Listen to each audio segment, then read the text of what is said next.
Hello friends, Hindu रीति रिवाज bye आभा channel में आप सभी का स्वागत है, अभिनंदन है। आज हम लड़की की शादी में होने वाली रिवाज, दात, मानक थम व कुछ ऐसी बातों की जानकारी लेंगे जो विवाह के प्रारंभ से लेकर अंत तक छोटी छोटी चीज़ें होती हैं। सबसे पहले लड़की की शादी में एक पीपे के अंदर मानक थम रखा जाता है, उसकी पूजा की जाती है। सुबह उसमें एक लकड़ी का बना हुआ होता है, उसमें कुछ चिड़ियाएँ लगी रहती है और इसी के अंदर बारात में से जब जानी करवा आता है तो वो रखा जाता है।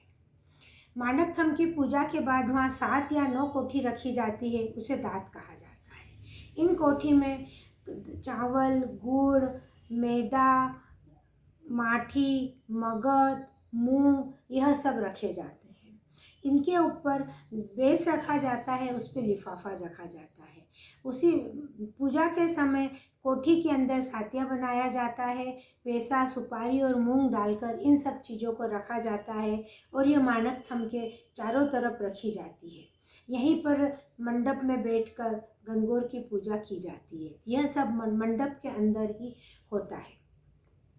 अब हम देखेंगे कि जो विवाह में शुरू से आखिरी तक हमें क्या क्या करना चाहिए। तो सर्वप्रथम जब विवाह का मुहूर्त निकलता है या हम प्रारंभ करते हैं तो विवाह के 15 दिन पहले एक अच्छा सा दिन देखकर अच्छे मुहूर्त में हम मूंग, गुड़, नमक और हल्दी बाज़ार से मंगाते हैं और वो लेकर आता है। उस व्यक्ति को तिलक करके और लिफाफा देते हैं और इन सब चीज़ों की पूजा करते हैं। इसे बोलते हैं नमक बधाना। यहाँ से हम अपने विवाह की प्रारंभ करते हैं शुभ मुहूर्त में। अब उसके बाद अच्छा दिन देखकर मंगोड़ी बनाई जाती है। इसमें हम 5 सुहागन महिलाओं को लेते हैं। ये मंगोड़ी 1.25 किलो की भी बना सकते हैं, ज़्यादा भी बना सकते हैं। और एक मंगोड़ी के जो बिछाया जाता है, पेपर, थाली, कुछ भी, उसके अंदर एक कोयला रखते हैं, सुपारी रखते हैं, पैसा रखते हैं, दूब रखते हैं, ताला चाबी रखते हैं और 5 सुहागनें मंगोड़ी तोड़ती है और इसमें गीत गाया जाता है। सबसे सर्वप्रथम विनायक जी का अर्थात गणेश जी का गीत गाया जाता है।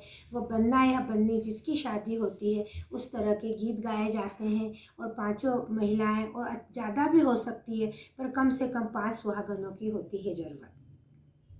अब इसमें एक और बात हम रखते हैं कि दूल्हा या दुल्हन जो है उसको 5 दिन पहले से पीठी लगाते हैं या 7 दिन पहले से।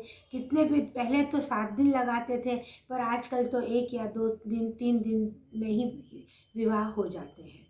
इसी के साथ विवाह में एक विनायक बनाया जाता है। विनायक का मतलब होता है जो सबसे कम उम्र का छोटा बच्चा होता है उसे बनाया जाता है।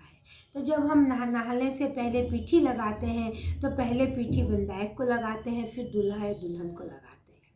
यह एक विवाह की छोटी सी बात है। और यह विनायक पूरे विवाह के हर रस्म में पहले उसकी पूजा होगी, वो दूल्हा और दुल्हन के साथ रहेगा, उसके बाद रस्म की जाती है। इसकी विदाई होती है जब तेल हल्दी की प्रक्रिया के बाद जब नहाते हैं, उसके बाद जब पूजन होती है, जब विनायक को पीले वस्त्र देकर उसकी विदाई की जाती है।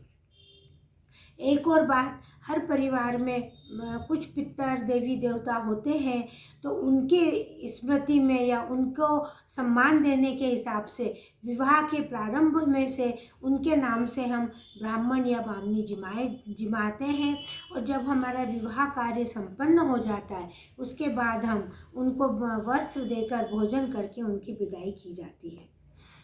और विवाह जब चलता है, जब सुबह सुबह दूल्हा दुल्हन को घी पताशा पिलाते हैं, गीत गाते हैं। एक और रिवाज की जाती है वाड़ने लेने की। यह बहुत ही मनोरंजक रिवाज होती है।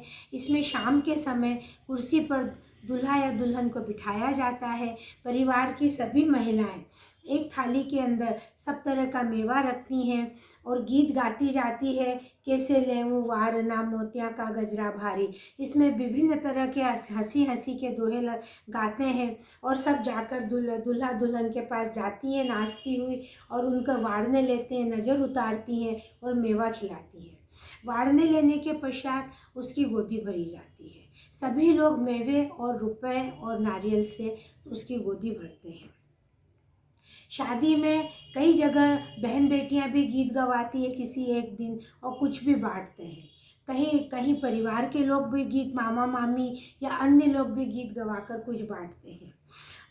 मेहंदी लगती है दूल्हा या दुल्हन को जब भी, वैसे तो लगाने वाली मेहंदी हो आती है, पर फिर भी घर की 4 सुहागनें नेक करती है, वो मेहंदी का जरा सा शगुन करती है। उन सभी को तिलक करके और शगुन का लिफाफा दिया जाता है।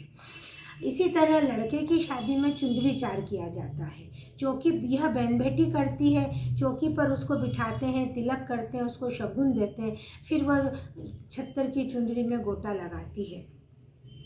इस तरह छोटी छोटी चीज़ें होती है जो विवाह में की जाती है। आज हमने इन सब की जानकारी ली है, बाकी की जानकारियाँ अगले वीडियो में देंगे। अगर आपको मेरा वीडियो पसंद आता है तो इसे लाइक और शेयर कीजिए, चैनल को सब्सक्राइब कीजिए। धन्यवाद।